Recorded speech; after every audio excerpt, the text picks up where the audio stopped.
Hello and welcome to another video about how to play Shopper Mogul. So this video is about the role and the mechanics of playing the role as the marketing director for your team. So congratulations if you're watching this on being appointed your team's marketing director. You're clearly the most creative and visionary member of your team. So I hope that this is a useful video to you in understanding how to convert that pent-up creativity you've got into actionable decisions within the simulation game. So the marketing director's page can be accessed within the simulation game through either this button up at the top to your manage company screens or the big button in the middle of the screen. Now, when you dive into this, you see all of the offices for your company.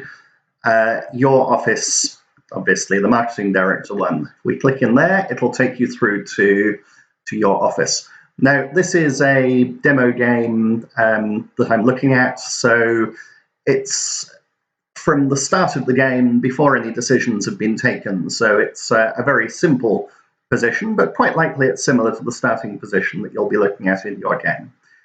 So in this case, I am the marketing director of a company called Funky Monk. Now, what can we see on our page? So a little bit of basic information. So up on the top right, we can see the game date. So in this game, we can see that it's the 3rd of June, and we can see that time is stopped. Now, obviously, the game runs in real time when it's running. At the moment, the game isn't running at all, so no time within the game world is ticking past. Which basically means we can relax. We can take our time to look at things. Nothing that we're doing is time critical right now. So now in terms of the other pages available to us, so on the left we've got some handy little buttons which will let us jump straight into any of our other directors' offices. So if we need to pop over and see the pricing director, we can click on her page and jump over there. We've also got the option to look at our company P&L at any time. I'm not going to talk in great detail through the P&L. I describe this further on the finance director's page. And you also have the opportunity to jump to the insights page, go and see what options are available to you. Then we've got a couple of these panels in the middle of the page. So the main role of the marketing director is to construct the portfolio of brands that your company is taking to market. Now, at the start of the game, what we can see from this table is that we have one brand in our portfolio. So if you hover your mouse over this image, the brand logo on the left, we can see this company is starting with a single brand called Gargle Blaster. We can also see here a little bit of basic information about it. So the brand is a premium brand. We can also see that this brand is a spirits brand. So when you launch a brand, you choose which category you're competing in. And in this case, this company is starting with one spirits brand. Over on the right, we can see how it's performing. So we can see that 13% of all the sales in the market are being taken by this brand. So it's a fairly big, chunky, important brand in the market. And then in the middle, we've got some of the core features that you as the marketing director are going to get to manage. And this is what we refer to as the brand's positioning, its proposition. Now, every brand in this game has two qualities that really define its positioning. One is how high a quality offering this brand has, and the other is how stylish the brand is. Now, Gargle Blaster, we can see each of these, they go on a 1 to 10 scale. Gargle Blaster is a 6 out of 10 on quality, so it's a slightly above average. It's a reasonable quality brand. And in terms of stylishness, well, this is a 10 out of 10. So this brand is all about the bling, and it couldn't be any more stylish, any more bling than it actually is. Now, if you're managing a brand and you think that the positioning that your brand has is not useful, then you can change this. You can just click on these numbers and you can open up an innovation project. Now, if I launch an innovation project, I can simply use these slidey bars to change these positions, to change these factors. So, for instance, if I said, you know what, having it at quality 6, it's not really optimal. I'm going to drop it right down to quality 1, make it as low quality as I can whilst keeping it very, very bling bling. That's an option. I can do that. What happens if I do that? Well, we can see down below the unit cost of our brand. So when it's at 6, it costs me about $9.7 per serving. If I drop it down to the lowest number, we almost half the cost to actually make it. So the quality and the stylishness of your brand does affect how expensive it is. So again, with the stylishness, if I drop it right down to the minimum, you see the cost to make this product is now only 3, as opposed to, if we have it at 10.10, then costs 12. So we can make our brands 4 times as expensive, or 4 times cheaper by going from one end of the spectrum to the other. Now, obviously, what your job is as the marketing director is to work out what combination of quality and style is actually most relevant to your consumers. Within the game, you have got literally thousands of virtual consumers who are deciding whether or not to buy your product, and each of them have a minimum expected quality. So you're trying to choose the quality level which is going to attract a meaningful number of people. Each of them also have a sort of style level that they are likely to buy into. But some of them are looking for very high stylish bling bling brands. Some of them prefer the more down-to-earth conformational brands. We'll talk a little bit more about that later. But again, your job is to get these features of your brand to a point that's most relevant and where you're going to get most money. Now, every innovation project you do costs $1,000 to run. It doesn't matter whether you're making, sorry, that's not true. If you're making your product a lot better, the innovation cost is higher. If you're reducing the quality or stylishness of your brand, it's never less than $1,000 to do the project. So this is the cost that directly hits you immediately when you click the order button and goes against your R&D budget. Now, I'm not going to launch that right now, but you have the option at any time to change the positioning of your brand. So what else can we do? So each of our brands, we also have a monthly media budget. Now, in order for people to buy brands, most consumers, they buy brands that they're aware of and which meet their requirements. So the purpose of media spend is to build up awareness of your brand. Let's be absolutely clear on this. Building awareness of a brand doesn't automatically generate sales. You can make me aware of how wonderful a Ferrari is, but I'm probably still not going to buy it because it's outside of my price range or it's not practical for me. But there's plenty of sports cars out there that I've never heard of. So at least if I did have a lot of money to spend, Ferrari would be in my consideration set because they've managed to make me aware of it. Now, how do you make people aware of products? It's through managing your advertising budget. For every brand, you have an amount of money that you're spending every month on 5 different media channels. You can spend money on television, digital, point of purchase, events, or press relations. Now, different types of consumers are more or less likely to see different types of advertising.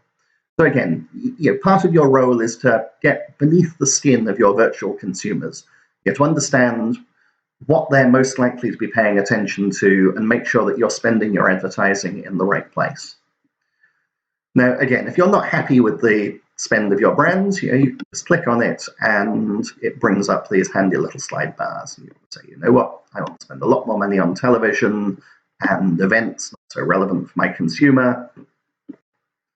And you hit order and you have instantly changed your planned spend. Now, you spend money on media on a monthly basis. So on the 1st of next month, as you see, we're now going to be spending a lot more money on television and a lot less money on media. Now, what else can we see here? Well, we can also see, is this a high-spending brand? Well, this green circle here tells me that, certainly based on the numbers I've just put in, this would be the brand that spends most money on media per month out of any brands in the game. We can also see what awareness we've got. So within people who shop this category, actually this brand is already got 100% awareness. Now, largely that's because at the start of the game there aren't very many brands out there, so there's not a lot of competition for media space. As the game goes on, you're going to find it's harder and harder to get that media cut through to make people aware of your brand. And of course, the other point to bear in mind is the simpler your portfolio, the less you need to be spending on media, because you only need to make people aware of one brand.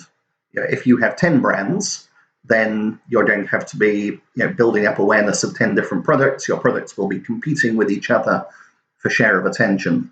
So this is one of the reasons why, as a marketing director, you need to build a few powerful brands rather than a scattergun brands of everywhere.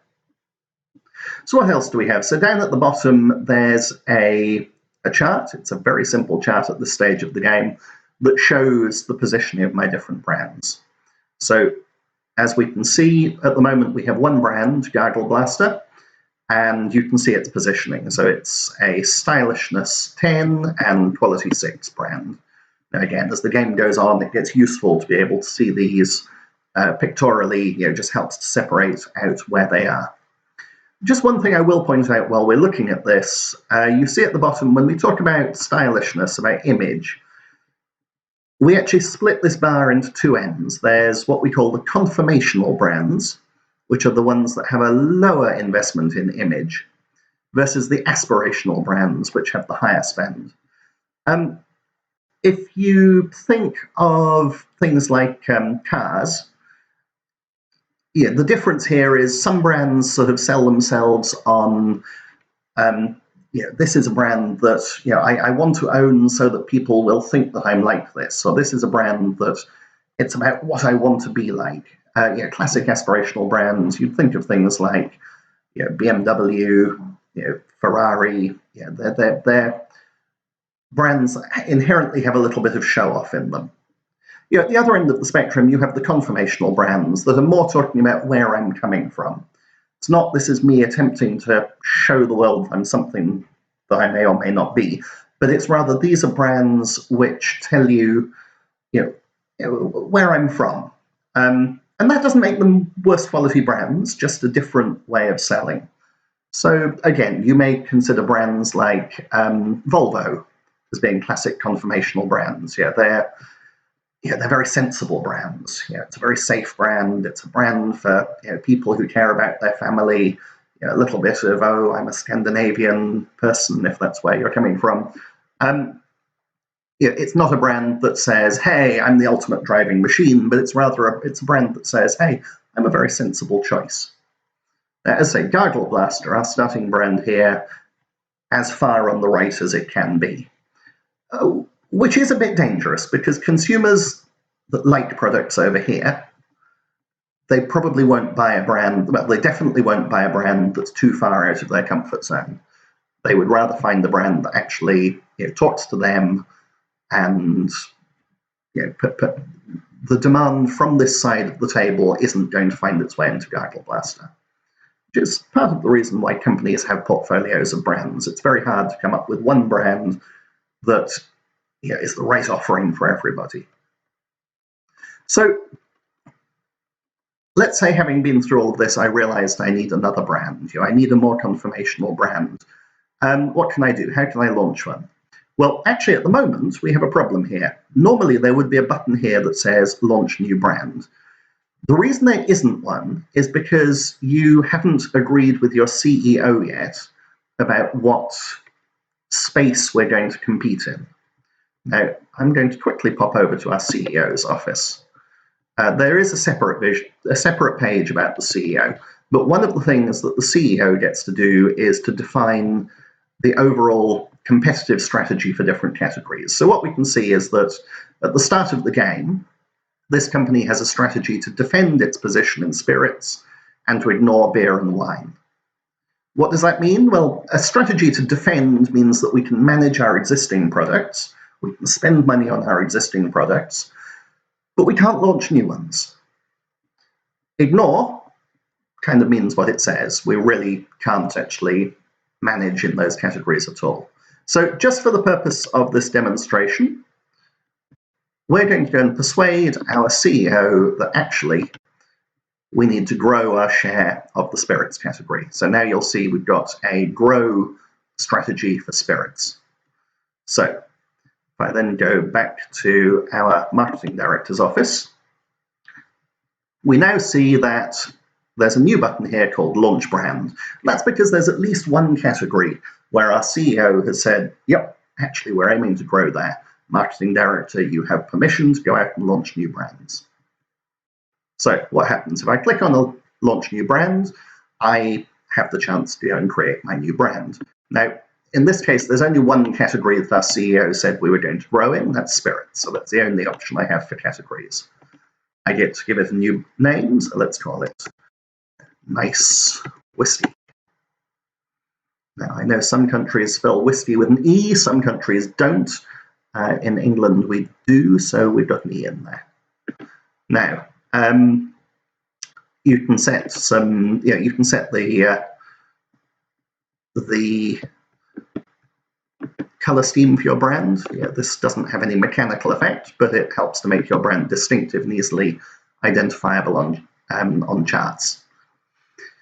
You also then set, okay, what's the stylishness and the quality? So let's say, we've already got one brand that was a 10 on style. Let's say we're going to launch another brand that's really low. So we're going to say a 2 on style. And in terms of quality, let's go for a fairly low one. So we'll have a 3 on quality. So we say, okay, that's our offering. We can see there how much it's going to cost per unit, so about 4.4, so about half what our Gargle Blaster costs to make. We can see it's going to cost us some money immediately in R&D to launch it. So are we okay with that? Okay, maybe we're going to drop the quality just a little. Right, that reduces our cost more. Project's a bit cheaper. What do you think?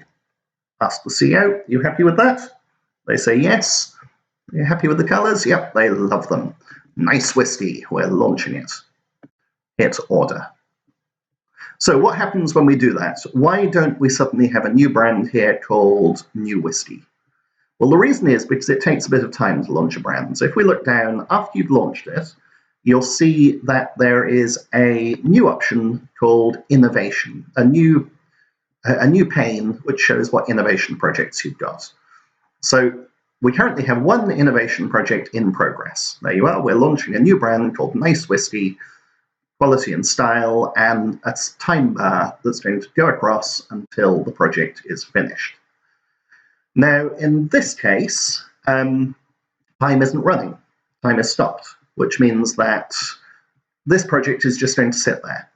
Now, if you're going through these videos before starting a game, there's nothing to stop you doing exactly this, to start pre-planning your strategy and putting instructions in advance about what new products you want to launch. And they'll just sit there like this, doing nothing. As soon as the game starts, as soon as this date starts ticking around, this project this time bar here will start going across, and in 7 days of game time, that's how long it takes, 7 days to do the project, you will have finished your creative exercise and the new brand will exist. Essentially, this is the time that you're spending to go and brief your agency, to brainstorm ideas. Your lab guys are mixing up new recipes. And at the end of the 7 days, you will have your brand concept. Let me be very clear about this. What you will have is just the brand concept. So you'll have something that will sit here in your portfolio of brands as something that you're seeking to market. It'll have a logo, it'll have a formula. What it won't have is any products on shelves. All that you as the marketing director do is create the recipe and create the brand. In order for it to actually get sold, you're going to need to build some packs for it. You're going to need to get those packs on shelves. So once you've finished doing this, it's very important that you get your pricing director and your sales director to get behind your new brand and go and create packs, set prices for it, and get those products launched out in the market. You have a critical role as marketing director in creating your portfolio, but you need to work with your team to turn this idea into products on shelves that consumers can go and buy. Okay, so that's really the mechanics of how the marketing director works. You get to play with what your portfolio is, you play with your marketing budget, and you get to build your portfolio. I am going to talk very briefly about some of the insights that are helpful to do this. There's a longer section on insights, but you ought to be using the insights available within the game to help you make decisions. Most importantly, for the marketing director, you need to be looking at the consumer segmentation and the brand scorecards in order to understand where the opportunities are in the market and what are the barriers that are holding your brands back. Also look at the media insights in order to understand the people you're going after, where are they getting their media information. So we'll have a quick look at some of this. So if we start by looking at consumer segmentation, now this is the chart that's showing you where the demand is in the market on this quality style scale that we were looking at when we were looking at your marketing director's page. So over on the right, we can see all of the brands that are in the market. There's our Gargle Blaster over on the right, 13% share. And here are all of the other products. So I think the largest product in the market in this game at the start is a beer brand called Man's Stout, 23% market share. Probably followed by Ice Light, 20% market share down in the bottom corner. Now, you can zoom in on all of these. So if you only wanted to see spirits, we'd click on that and we'd see the only two spirits brands are something called Kalashnikov and something called our brand Gargle Blaster. Now over on the right, we get to see where the demand is actually coming from. Now this is the result of a monthly survey that's done with your consumers, asking them not just what they bought, but what they were looking for. So we can see that, for instance here, there's a big pocket of demand, which is people who expect a brand to be at least a 2 on stylishness and 2 on quality. And this bubble by itself makes up about 10% of all of the sales that we're currently getting in the category. And another big bubble up here.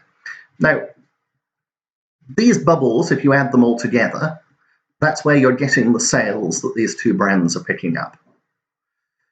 One point to make, though, is this is sales data for existing sales. What it doesn't tell you is whether there might be more demand out there that's not being met.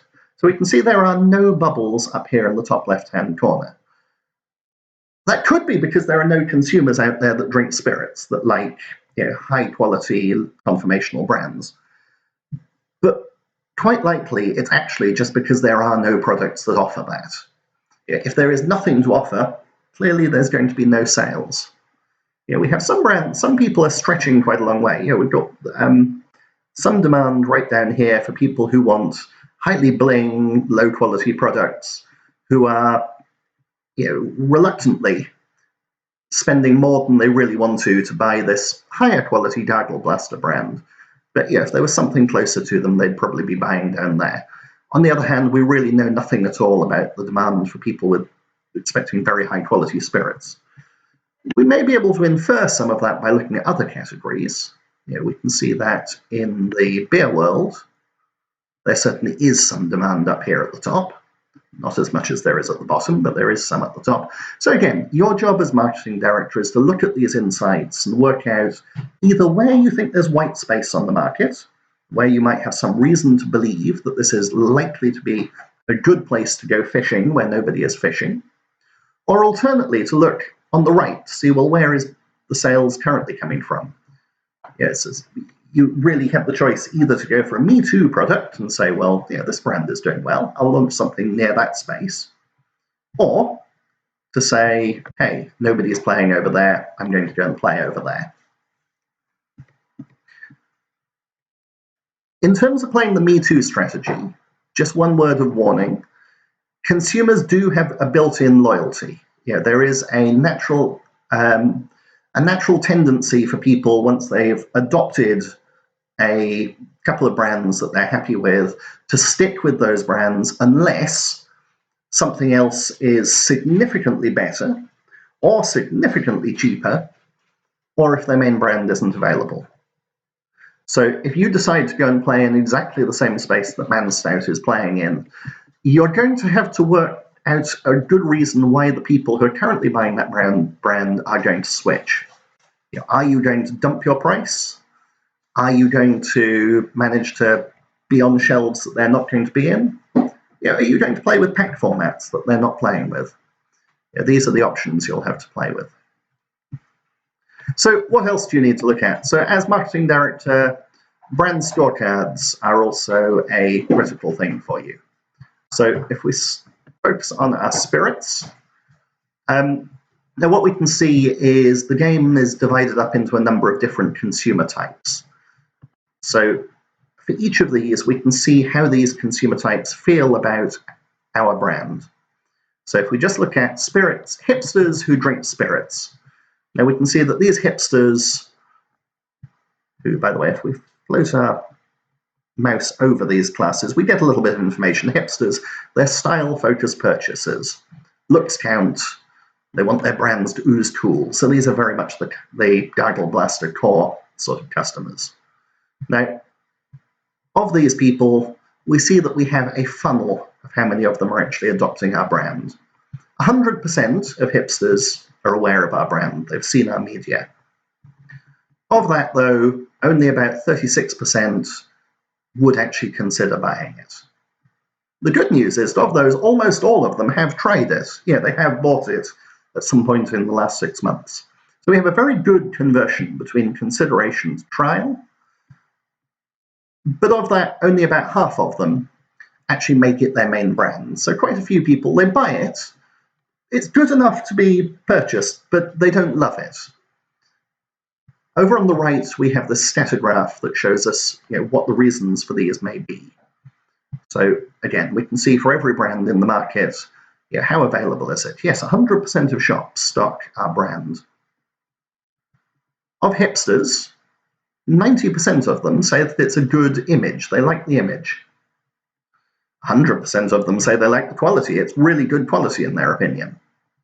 But, and here's the problem, only 40% of them think that its price is acceptable. And that's really why we get such a big drop-off coming down to consideration. So this is just sort of information to give you some idea on what problems you're dealing with as a marketing director. Are you going to grow this brand through repositioning it? I don't know. Quite a lot of people like it. Or is the problem somewhere else? Do you need to go and have a chat with your pricing director about whether you're priced appropriately for the market? The final area to look into is your media insights. Now, when we looked at your media spend, we saw that there are 5 different channels that you can spend your money on to build up awareness. You can also see from this, from these charts, who is actually consuming media in these channels.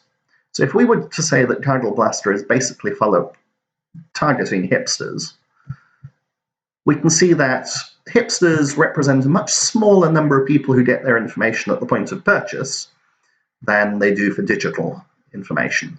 So it's giving us some clue where we need to focus our dollars for building up awareness with our brand. Or if you've got 100% awareness, maybe it's giving you information on where you can save money, cut back on your spend on inefficient places.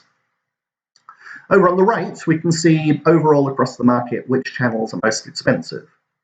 So we're currently spending quite a lot of money on TV.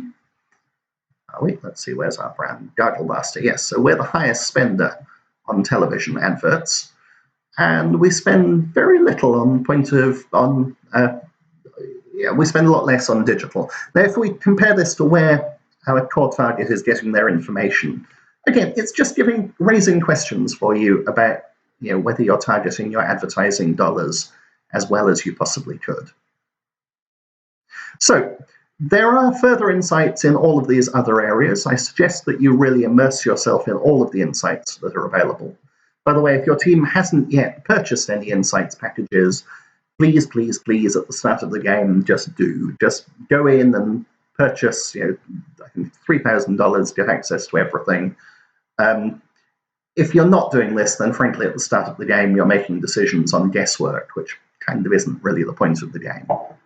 So I hope that was a useful insight into what the purpose of the marketing director is, what decisions you're responsible for, what information you need to be using, and also touching a little bit on which other members of your team you need to be talking to.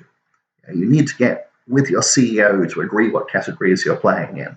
You need to work with pricing and sales to get your products at the right price in the right place. So, yeah, you've got a really exciting role, and I wish you best of luck in your game. And yes, I hope that was useful. Thank you.